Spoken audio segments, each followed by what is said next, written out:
आज है 21 मार्च 2024, दिन गुरुवार। नमस्कार, सुप्रभात। न्यूज छत्तीसगढ़ में आपका बहुत बहुत स्वागत है। इससे पहले आप छत्तीसगढ़ के कौन से जिले से न्यूज को देख रहे हैं, कमेंट में हमें जरूर बताइए। साथ ही डेली अपडेट रहने के लिए चैनल को सब्सक्राइब जरूर करें। सचिन पायलट 2 दिन छत्तीसगढ़ में रहेंगे। आज जांजगीर बिलासपुर लोकसभा का दौरा करेंगे। प्रदेश प्रभारी सचिन पायलट आज 21 मार्च को 2 दिवसीय छत्तीसगढ़ दौरे पर आ रही हैं। इस दौरान वो रायपुर, बिलासपुर और जांजगीर चांपा लोकसभा सीट का दौरा करेंगे और कार्यकर्ताओं से मुलाकात करेंगे। रायपुर और जांजगीर चांपा लोकसभा सीट पर कांग्रेस प्रत्याशियों की घोषणा हो चुकी है, इसलिए यहां पर विशेष फोकस होने वाला है। वहीं बिलासपुर सीट से प्रत्याशी के नाम का इंतजार है। ऐसे में पायलट यहां कार्यकर्ताओं से मुलाकात करेंगे। छत्तीसगढ़ मदरसा बोर्ड परीक्षा तिथियों में हुआ बदलाव। अब 14 मई से शुरू होंगे एग्जाम। छत्तीसगढ़ मदरसा बोर्ड की ओर से होने वाली हाई स्कूल, हायर सेकेंडरी पत्राचार पाठ्यक्रम परीक्षा तिथियों में बदलाव किया गया। उर्दू अदीब, उर्दू माहिर प्रमाण पत्र परीक्षा अब 14 मई से प्रारंभ होगी। लोकसभा निर्वाचन की घोषणा के बाद पहले से जारी समय सारणी में संशोधन किया गया है।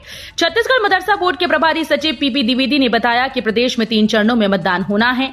मतदान की तिथियों को ध्यान में रखते हुए परीक्षा समय सारणी में संशोधन किया गया। निर्भया फंड से रेलवे स्टेशन में बढ़ेगी सुरक्षा, लगेंगे 270 कैमरे। रेल मंडल के प्रमुख स्टेशन में सुरक्षा तगड़ी होने वाली है। 9 स्टेशन में 270 सीसी कैमरे लगाने की योजना है। इनमें से 3 में कैमरे से निगरानी शुरू हो गई है। बचे स्टेशन में कैमरे लगाने का कार्य प्रगति पर है। सुरक्षा का यह इंतजाम निर्भया फंड से किया जा रहा है। रेलवे स्टेशन संवेदनशील होते हैं, यही कारण है कि यहां आपराधिक गतिविधियों का भय बना रहता है। लोकसभा चुनाव से पहले छत्तीसगढ़ झारखंड बॉर्डर पर हाई अलर्ट। लोकसभा चुनाव की तारीखों के ऐलान के बाद प्रशासन अलर्ट मोड में है। वहीं छत्तीसगढ़ झारखंड बॉर्डर में सीआरपीएफ और सीएफ जवान घने जंगलों में सर्चिंग ऑपरेशन की। बीते कुछ दिन पहले 6 नक्सलियों की गिरफ्तारी हुई थी। सीमा से लगे गांव में लोकसभा चुनाव को लेकर अलर्ट जारी कर दिया गया है। बता दें कि छत्तीसगढ़ झारखंड बॉर्डर के समीप गांव मनोरा, आस्था, सन्ना, चैनपुर गांव में अलर्ट जारी कर दिया गया। वहीं सर्चिंग ऑपरेशन में 200 से ज्यादा जवान शामिल हैं। भिलाई टाउनशिप में आज नहीं आएगा पानी। पाइपलाइन में लीकेज, टीएसडी डिपार्टमेंट ने मरम्मत करने का लिया निर्णय। भिलाई टाउनशिप के सेक्टर 1 और सेक्टर 4 में आज 21 मार्च को पानी की सप्लाई बाधित रहेगी। भिलाई स्टील प्लांट के म्युनिसिपल सर्विस डिपार्टमेंट ने यह निर्णय पाइपलाइन की लीकेज की मरम्मत करने के लिए लिया है। बीएसपी के टीडीएस पीएचई विभाग ने बताया कि सेक्टर 1 और सेक्टर 4 की तरफ जाने वाली वाटर सप्लाई पाइपलाइन में लीकेज की समस्या कई जगह है, इसलिए उसे ठीक करने के लिए 1 दिन का शटडाउन लिया जाएगा। अब हर दिल में मोदी, 100 से ज्यादा महिला कांग्रेसियों ने लगाए ये नारे। छत्तीसगढ़ में लोकसभा चुनाव के लिए तारीखों की घोषणा कर दी गई है, जिसके बाद से कांग्रेस को लगातार कई बड़े झटके लग रहे हैं। कांग्रेस के कई दिग्गज नेता और कई कार्यकर्ता पार्टी छोड़कर भाजपा में शामिल हुए। इस बीच भिलाई कस्टर से करीब 150 लोगों ने भाजपा का हाथ थामा। बता दें कि बीते दिनों राजिम से 1600 कांग्रेस कार्यकर्ता और कोरबा से 1200 से ज्यादा कांग्रेसियों ने बीजेपी की सदस्यता ली थी। छत्तीसगढ़ में ओलावृष्टि से फसलों को भारी नुकसान, किसानों ने नुकसान का आकलन कर मुआवजे की मांग। छत्तीसगढ़ में इन दिनों मौसम का मिजाज पूरी तरह से बदल गया है। पूरे प्रदेश भर में बारिश और ओलावृष्टि हुई, इससे मौसम पूरी तरह से ठंडा हो गया। वहीं तेज धूप और भारी गर्मी गायब हो गई। प्रदेश में नमी हवाओं के आगमन से ठंडकता बढ़ गई। अधिकतम तापमान में गिरावट दर्ज की गई। प्रदेश भर में गरज चमक के साथ अंधड़ और ओलावृष्टि हुई। कई इलाकों की सड़कों पर बर्फ की चादर भी बिछी हुई है। होली और चुनाव पर्व से पहले प्रशासन ने कसी कमर, देर रात सड़कों पर निकले अधिकारी। होली पर्व के साथ ही चुनाव पर्व के ध्यान में रखते हुए लॉ एंड ऑर्डर व्यवस्था का जायजा लिया जा रहा है। देर रात कलेक्टर, एसपी और निगम आयुक्त सड़कों पर निकले, साथ ही एसएसटी टीम से जानकारी ली। साथ ही अलग अलग थानों के गुंडा बदमाशों की परेड ली गई। लगभग 285 से अधिक चाकूबाजों और आपराधिक तत्वों को थाने में हाजिर कर परेड ली गई। आगामी लोकसभा चुनाव व होली त्योहार के मद्देनजर वरिष्ठ पुलिस अधीक्षक महोदय के निर्देशानुसार चाकूबाजों के खिलाफ विशेष अभियान चलाया गया। राजस्व वसूली में पिछड़ा रायपुर नगर निगम, टारगेट पूरा करने हर दिन वसूलने होंगे 7 करोड़ रुपए। नगर निगम राजस्व वसूली से फिर पीछे हो गया है। वित्तीय वर्ष को समाप्त होने में 11 दिन ही शेष हैं और राजस्व वसूली महज 174 करोड़ रुपए पहुंची है। ऐसे में अब निगम को टारगेट पूरा करने के लिए हर दिन लगभग 7 करोड़ रुपए की वसूली करनी होगी। इस बीच 2 रविवार के साथ 2 दिन होली की छुट्टी भी रहेगी। इससे निगम अफसरों और कर्मियों की चिंता बढ़ गई है। न्यूनतम मजदूरी व प्रदूषण को लेकर भाकपा करेगी आंदोलन। भारतीय कम्युनिस्ट पार्टी छत्तीसगढ़ राज्य परिषद की मैदानी क्षेत्र की क्षेत्रीय कमेटी की बैठक पार्टी कार्यालय में आयोजित की गई। इस दौरान अध्यक्षता सोम गोस्वामी ने की। इफ्टा के साथी निसार अली ने जनगीत दमादम मस्त कलंदर गाकर बैठक की शुरुआत की। बैठक में रायपुर संभाग, बिलासपुर संभाग, दुर्ग संभाग व सरगुजा संभाग की पार्टी इकाइयों के जिला सचिव, राज्य परिषद सदस्य, वरिष्ठ साथियों और सहयोगियों की उपस्थिति। लोकसभा चुनाव के लिए पुलिस अधिकारियों को दिया गया प्रशिक्षण। पुलिस लाइन स्थित सभा कक्ष में लोकसभा चुनाव को लेकर पुलिस अधिकारियों के लिए प्रशिक्षण कार्यशाला का आयोजन किया गया है। इसमें कानून व्यवस्था, निर्वाचन संबंधी जानकारी और संवेदनशील मतदान केंद्रों पर सुरक्षा व्यवस्था की जानकारी दी गई। एएसपी अर्चना झा ने बताया कि आईजी डॉक्टर संजीव शुक्ला के निर्देश पर 1 दिवसीय निर्वाचन प्रशिक्षण कार्यशाला का आयोजन पुलिस लाइन स्थित सभा कक्ष में किया गया। कैंप में महिला खिलाड़ी सीख रही बेसबॉल की बारीकियां।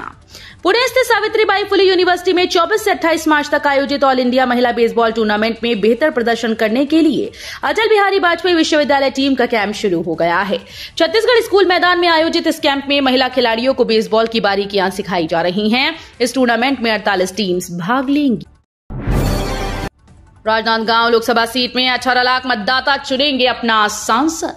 लोकसभा चुनाव की रणभेरी बज चुकी है। राजनांदगांव लोकसभा क्षेत्र में 26 अप्रैल को मतदान है। कांग्रेस और भाजपा दोनों प्रमुख पार्टीज ने अपना प्रत्याशी घोषित कर दिया और दोनों दल चुनाव प्रचार में जुट गए।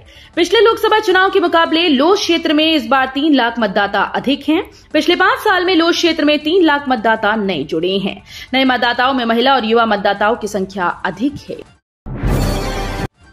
धमतरी में धड़ल्ले से रेत का अवैध उत्खनन, 3 जेसीबी, 3 हाईवा और 6 ट्रैक्टर जब्त। धमतरी जिले के मगरलोड ब्लॉक के महानदी से सटे गांव में रेत का अवैध खनन, परिवहन और भंडारण करने वालों पर कार्रवाई हुई। इस कार्रवाई में 3 जेसीबी, 6 ट्रैक्टर और 3 हाईवा जब्त किए गए। साथ ही रेत के अवैध भंडारण पर चालानी कार्रवाई की गई। नायब तहसीलदार ने यह कार्रवाई अरौद, सरगी और मेघा गांव में की। जिले में महानदी से रेत का अवैध खनन, परिवहन और भंडारण लंबे समय से चल रहा है। स्वामी आत्मानंद स्कूल में संविदा शिक्षकों की भर्ती से जुड़ी खबर। राजधानी रायपुर जिले के 30 से अधिक स्वामी आत्मानंद स्कूल में संविदा शिक्षकों की भर्ती 5 माह पहले आवेदन मंगाए गए हैं, लेकिन इसकी भर्ती अभी तक नहीं हो पाई। कुल 71 पदों पर भर्ती होनी है। अब आखिरकार 5 माह के लंबे इंतजार के बाद पात्र अपात्र की सूची जारी है। जानकारी के अनुसार इस भर्ती के लिए 4762 फॉर्म आए थे। इनमें से 1603 पात्र हैं। आचार संहिता लागू होते ही एक्शन में निर्वाचन आयोग। छत्तीसगढ़ में 4 दिन में पकड़ी गई 2 करोड़ से अधिक की नकदी। छत्तीसगढ़ में आदर्श आचार संहिता लगने के बाद से अब तक 2 करोड़ रुपए से अधिक की अवैध धनराशि और वस्तुएं जब्त की गई। आचार संहिता लगने के बाद से ही निर्वाचन कार्यालय ने मोर्चा संभाल लिया है। साथ ही लगातार जांच पड़ताल जारी है। मुख्य निर्वाचन पदाधिकारी कार्यालय से प्राप्त जानकारी के अनुसार प्रवर्तन एजेंसीज की ओर से निगरानी के दौरान 19 मार्च तक 47,55,000 रुपए की नकद धनराशि जब्त की गई। रामलला के दर्शन को चुनौती देने वाली जनहित याचिका खारिज। रामलला के दर्शन को चुनौती देने वाली जनहित याचिका हाईकोर्ट ने खारिज कर दी है। बीते दिनों चीफ जस्टिस की डिवीजन बेंच ने इस मामले में सुनवाई पूरी कर फैसला सुरक्षित रख लिया था। याचिकाकर्ता ने इसे धर्मनिरपेक्षता के सिद्धांत के खिलाफ बताते हुए रोक लगाने की मांग की थी। एडिशनल एजी यशवंत सिंह ठाकुर ने सरकार की तरफ से दलील पेश करते हुए कहा कि रामलला दर्शन प्रदेश के सभी वर्गों के लिए है। अंबिकापुर में दुकानदारों को नगर निगम के आदेश की नहीं परवाह, आबादी में खुलेआम बिक रहा मटन। अंबिकापुर में नगर निगम के आदेश का खुलेआम उल्लंघन हो रहा है। नगर निगम प्रशासन ने सार्वजनिक क्षेत्रों में चिकन मटन की दुकानों के संचालन पर रोक लगा दी थी। दुकानदारों के लिए मरीन ड्राइव में जगह का निर्धारण भी कर दिया गया था। आदेश के 1 हफ्ते बाद भी सार्वजनिक क्षेत्रों में चिकन मटन की बिक्री खुलेआम हो रही है। प्रदेश में साइबर ठगों के हौसले बुलंद। डीमैट अकाउंट खोलकर शेयर ट्रेडिंग के नाम पर 1.31 करोड़ की ठगी।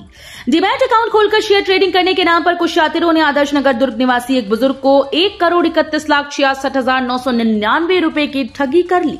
आरोपितों के झांसे में आकर बुजुर्ग ने उनके बताए हुए खातों में रुपए जमा कर दिए। इसके बाद आरोपितों ने न तो लाभांश दिया और न ही मूल राशि लौटाई। विधानसभा चुनाव से टूटा हौसला, लोकसभा में प्रत्याशी नहीं उतारेगी आप। छत्तीसगढ़ में विधानसभा चुनाव में मिली करारी हार के बाद आम आदमी पार्टी लोकसभा चुनाव नहीं लड़ेगी। अब तक की स्थिति को देखकर ऐसा ही प्रतीत होता है। पार्टी के पदाधिकारी भी इस बात को मान रहे हैं कि कार्यकर्ता INDIA गठबंधन के प्रत्याशी के समर्थन में प्रचार करेंगे। आपके चुनावी समर में न उतरने के पीछे की वजह INDIA गठबंधन को बताया जा रहा है। छत्तीसगढ़ में बड़ी कामयाबी, 8 लाख के इनामी खूंखार नक्सली ने कर दिया सरेंडर। छत्तीसगढ़ सरकार प्रदेश से नक्सलवाद को खत्म करने या फिर कहें कि नक्सलवादी विचारधारा को खत्म करने के लिए लगातार अभियान चला रही है, जिसके तहत भटके हुए नक्सलियों का आत्मसमर्पण कराकर उन्हें समाज के साथ जोड़ने का काम किया जा रहा है। इस बीच लोकसभा चुनाव के ठीक पहले बस्तर संभाग में पुलिस को नक्सलवादी विचारधारा के खिलाफ एक बड़ी सफलता हाथ लगी है। आंधी तूफान में स्कूल का छज्जा गिरा, चपेट में आए 13 बच्चों के हाथ पैर फ्रैक्चर, सीएम ने जताया दुख।